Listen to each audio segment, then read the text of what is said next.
Hello guys from Amsterdam and Amsterdam Centraal railway station just behind me there. I am heading home today on Eurostar and Eurostar Plus actually, so we're going to be interested to see what that's like. A journey time of about 4 hours and 17 minutes. I'm really looking forward to this. I haven't been on Eurostar from Amsterdam before, so yeah, it should be a nice easy way of getting back to the UK, shouldn't it? Well, there's only one way to find out, isn't there? So why don't you come with me? We're going to head inside the station, see what that's got to offer, and when we're due to check in, which is about 12:50 I think, we'll go down and I'll show you all that. Let's go, I'll catch you in a bit. I'd arrived into Amsterdam from Duisburg a couple of hours early before my 13:40 service was due to depart. And when you use the main entrance here, you will notice that UK border passport control is clearly signed and directing you over to the right. But I've got time to head for the lounge. And did you know that Eurostar Plus and Interrail first class ticket holders can use a lounge here? Yes, back through the gate line and up onto platform 2 there is the NS Regis Express Lounge, right at the far end of the platform, platform 2A by this point. Now the member of staff at the desk confirmed either of my entry credentials would do, and I was in. There were free soft drinks and tea and coffee. Wine was available, but that was chargeable, and no food options that I could see. There were a variety of seating options, some business space, charging points, a departure board and a toilet. It's okay, I guess. I mean, it's certainly better than nothing. A nice quiet space really.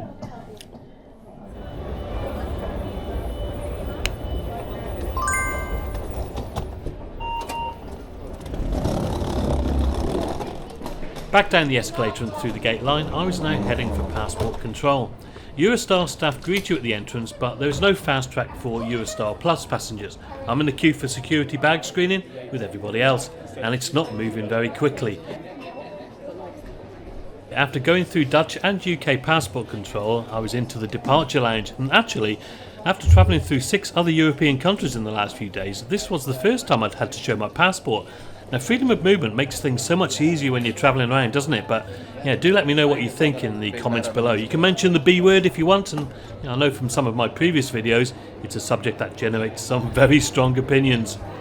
As you can see, this area is really not that ideal. I mean, it's definitely worse than an airport, but then again, I guess it wasn't originally designed to house an international departure terminal. There's a kind of a snack bar and some free drinking water, which is good. But yeah, do get here early if you want to sit down.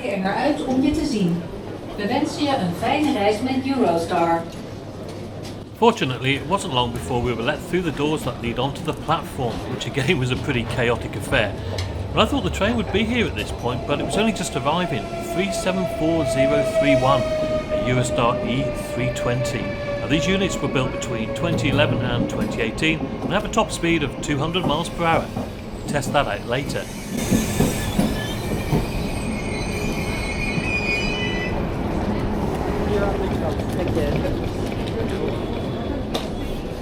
Ik denk dat het gaat lukken, maar dankjewel.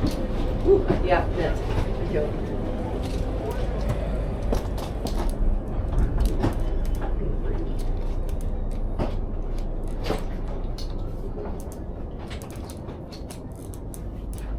Well, on board and I found my seat quickly enough. Coach 3, it was seat 41, a rear-facing airline-style single seat in this 2-1 configuration. And one of the crew came into the cabin just before departure to introduce himself and provide some information on the onboard services. That was a really nice touch, I thought. Right guys, on board a Eurostar's 9145 train from Amsterdam Centraal all the way to St Pancras in London. And yeah, as I said earlier, I'm in Eurostar Plus. What do you think about security and the departure lounge and all that? It's a bit cramped, isn't it? Based on that experience anyway. But yeah, anyway, yeah, I think they probably got people up to the platform early because we were standing there waiting for the train to come in, but it was so busy downstairs that they probably needed the space.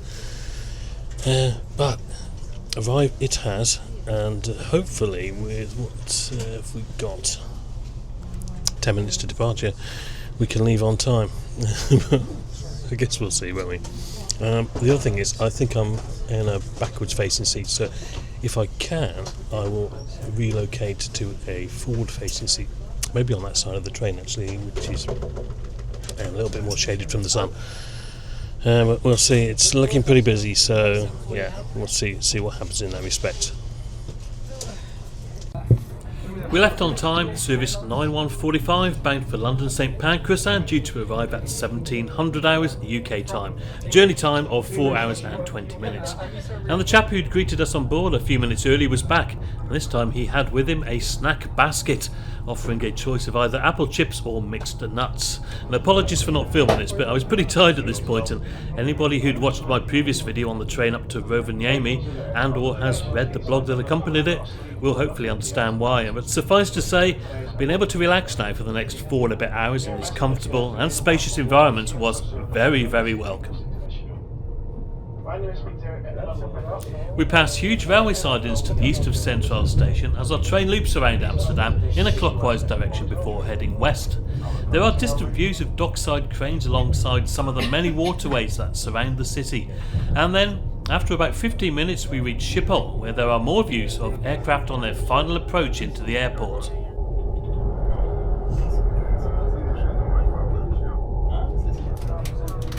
So let's have a look at this airline style seat then. On the back of the seat in front of you is a small vanity mirror, underneath which is a good sized flip down table which reveals the first of 2 pouches which, like the table, was nice and clean.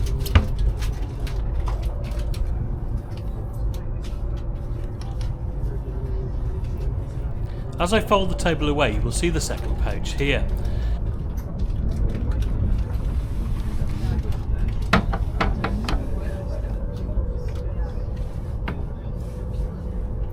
There is a footrest if you need it, a coat hook here, and underneath that, an illuminated cup holder. Also in this stylish piece of plastic there is USB-A power and a conventional European style plug socket.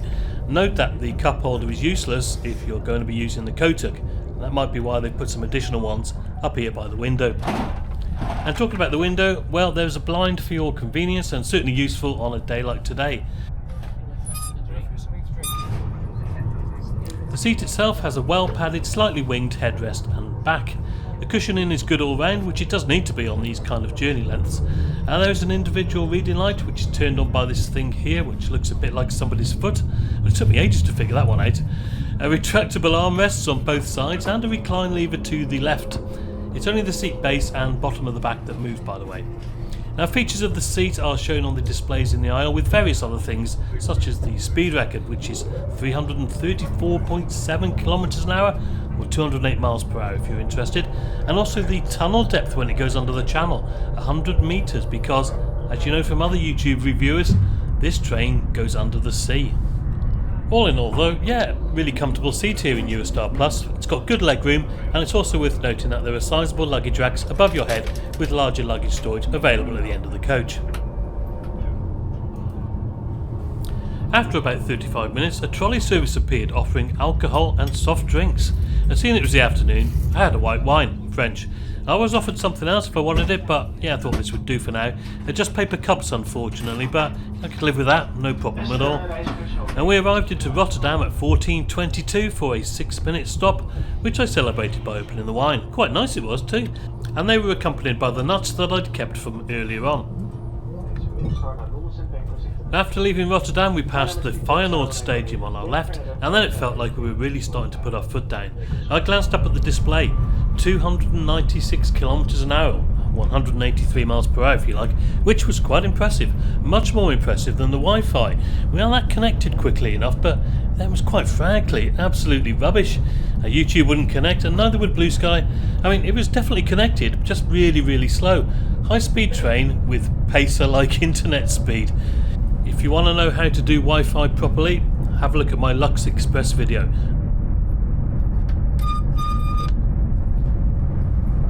Approaching Antwerp next, and we're not stopping, just slowing our speed to pass safely through the stations, including Antwerp, Luchtbouw here, after which we cross the Albert Canal by means of this bridge, and then we dive under the city centre without stopping at the main Centraal station.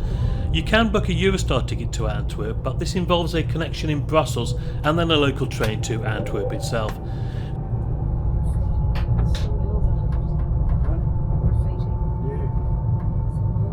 Emerging once more, we pass Antwerp and Berchem and carry on past the large marshalling yards here south of the city.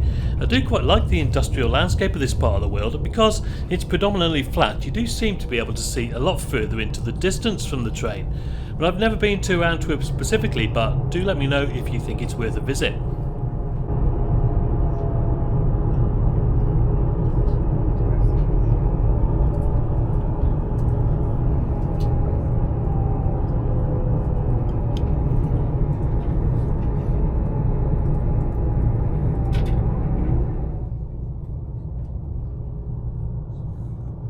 We do seem to pass quite a lot of trains in various sidings here, and I did wonder whether they were just past their sell-by date, so to speak, or just surplus to requirements. Not a luxury we seem to have over in the UK, but anyway, we're closing in on Brussels now, passing this station, which seems to have two names, Brussels Chapelle and Brussels Kapellenkirk. And then we're into Brussels Midi, where quite a few people boarded the train, and our coach becomes pretty much full up at this point. There is a 30-minute wait here at Brussels Midi, during which time we have a staff changeover, and I decide to take a look at one of the accessible toilets. There are baby changing facilities on the wall here next to the door, which were nice and clean.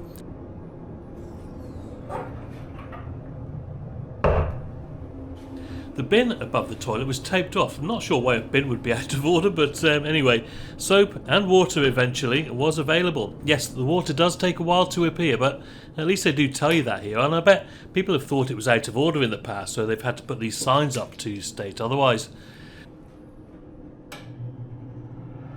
The hand dryer works, and just in case you thought there were no other bins in the toilet, here's one here below the sizable mirror on the wall.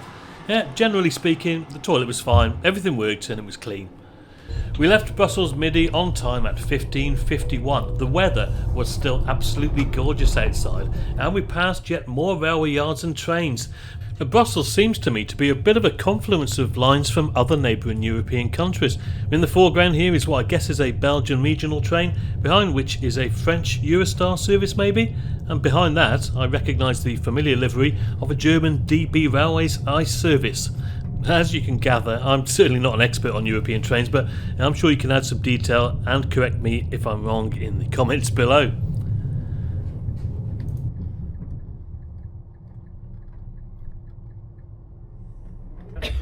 The trolley made another appearance at this point, fantastic, and this time the offering would be much more substantial. The choices were chicken or spicy salmon and 2 vegetarian options, which was good to see. All cold dishes, but yeah, that was absolutely fine. I went for the spicy salmon, which came with pasta and vegetables. I had another glass of white wine, which the staff member described to me before pouring, and the meal was accompanied by a bread roll and a small Rocky Road dessert. I had no problem polishing that off, really nice and tasty. I enjoyed every mouthful. And after we'd reached Lille, France, another member of staff came round with tea, and then another member of staff with coffee. Then after that, the guy who'd served the meals asked if anybody wanted any more drinks. Well, I thought I'd stop at 2 bottles and declined, but a couple of minutes later, he gave me one anyway, just in case. Actually, I thought the service was of a very high standard. The staff were attentive, friendly, and they clearly enjoyed their job, and they took pride in the service they offered. A credit to the company, to be honest, and I hope they're rewarded as such. And at 16:59 precisely, we entered the Channel Tunnel. 160 kilometres now we would be doing, according to the train crew manager, who announced our approach over the PA. Each tunnel is 50.45 kilometres or 31.3 miles long, and around 100 metres deep from the top of the tunnels at their lowest point. We would be in the tunnel for around 20 minutes, and not much to see obviously until we emerge out of the other side, at which point, amazingly for the UK, the sun was still shining. And thinking about the tunnel itself, well, I've been through it a number of times now, and in terms of speed, well, it's obviously a lot faster than the traditional ferry crossing. But having said that, I still like the ferry because, for me, it feels like more of a travel experience somehow, if that makes sense. Now let me know what you prefer in the comments below. Castles and lush landscapes. Welcome to the United Kingdom. Please remember to set your watch as it is currently 16:21 local time. Our Eurostar is running on time and our remaining travel time to London is approximately 35 minutes. Just enough time for one last visit to the Eurostar Cafe. I wish you a pleasant end to your journey. Right then guys, so yeah, we are officially on UK soil with about 35 minutes to run, as you just heard there from the train crew manager. Do you know what? The train crew, actually all the staff, made a massive difference to me on this trip, for all the reasons that I've already given. And yeah, looking forward to the last half an hour or so, and when we get into St Pancras, I'm hoping to catch a train, but if I've got enough time I will summarise the journey and yeah, let you guys know what I thought about the Eurostar Plus product. I'll see you in a bit. Okay, so let's now talk about cost. Well, at the time of this video, the lowest standard fare between Amsterdam and London, booked around 2 months in advance, was £49.50. I have seen it for less than that, but let's go with this for the moment. Eurostar Plus fares were around double, £95.50. So, is it worth the upgrade over a normal standard ticket? I would say for what I got and the service, yes, it probably just about is. But here's where the real value lies. I was travelling on a first class Interrail ticket, and although I did have to pay a supplement which worked out at £37 and a penny, that was it. Everything else was included on my ticket. And here's the best bit. An Interrail ticket like mine included 2 days of travel to and from my home country, the UK. And because the UK is notoriously expensive for first class rail travel, well, that is where the savings can really add up. You see, as I was using my inbound leg for this Eurostar service into St Pancras, well, I could also use it for any other onward rail journey on exactly the same day, and consequently I was able to jump on the next available Avanti West Coast train and travel in first class most of the way back to Shrewsbury, during which time I enjoyed several gin and tonics alongside whatever food they had available at the time, and it was all free. Imagine if I lived in Inverness. Now let me know if you've done this, guys, because like I said, I think it is really good value for money. Have you travelled on a first class Interrail ticket and taken advantage of these inbound outbound legs? Would you do it after watching this video and hearing what I've got to say about it? As always, let me know in the comments below. Arriving into St Pancras on time, I decided to head for Euston railway station as quickly as possible to catch an earlier train home. But like I said, if you've done this trip yourself, please share your thoughts, tips and advice in the comments below. Also, have you tried the eye-wateringly expensive Eurostar Premier? I'll tell you what, if this video does astonishingly well, I'll reinvest all the money into buying a ticket and we'll see how the posh people travel, shall we? In the meantime, guys, thank you so much for watching. You can check out some of my other rail adventures here, including one really excellent product and, well, maybe one here that's a little bit inconsistent. And I'll see you on another video soon, and as always, guys, cheers for now.